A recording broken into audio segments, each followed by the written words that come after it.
حمایت خود از تمام نیروهای امنیتی و دفاعی کشور اعلان میکنیم و با تمام ملت افغانستان وعده میسپاریم که تا آخرین قطره خون ما در مقابل طالب جنایتکار مزدور استاد میشیم و اجازه حاکمیت بالای مردم ما نمیتیم که مزدورا و این خائنا حاکمیت کنند. زنده باد افغانستان.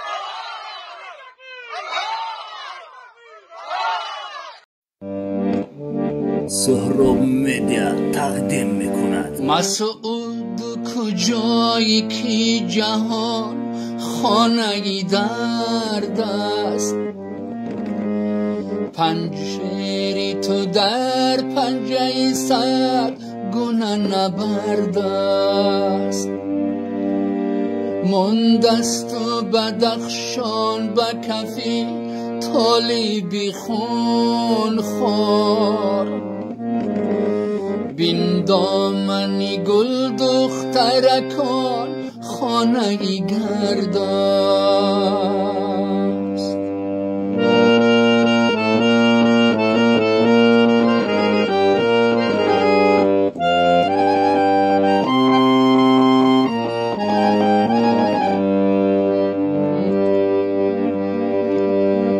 مسعود کجایی تو بیا حالی وطن بین، پامالی ددوده و همه باغ و چمن بین.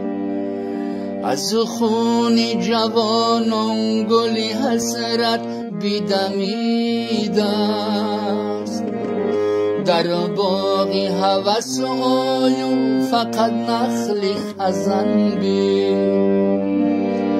از خونی جوانان گلی حسرت بیدمیده است، در باغی هوس آیون فقط نخلی خزن بین.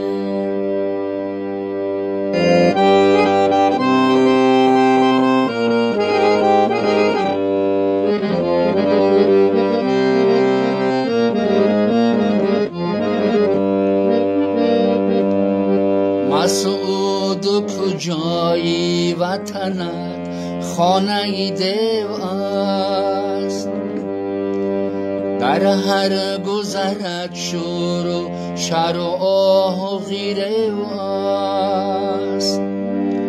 مسعود چطور مردی وطن دار نمانده است، سر کرده امروزه تو بستگیره است.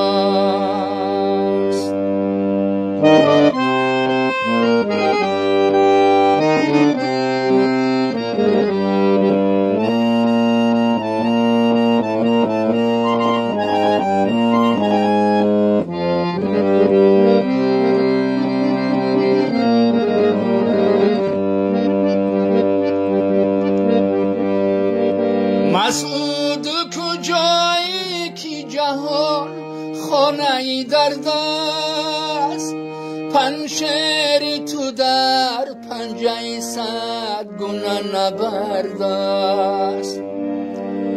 ماندست و بدخشان به کفی طالبی خون خور، بین دامنی گل دخترکان خانه گردان.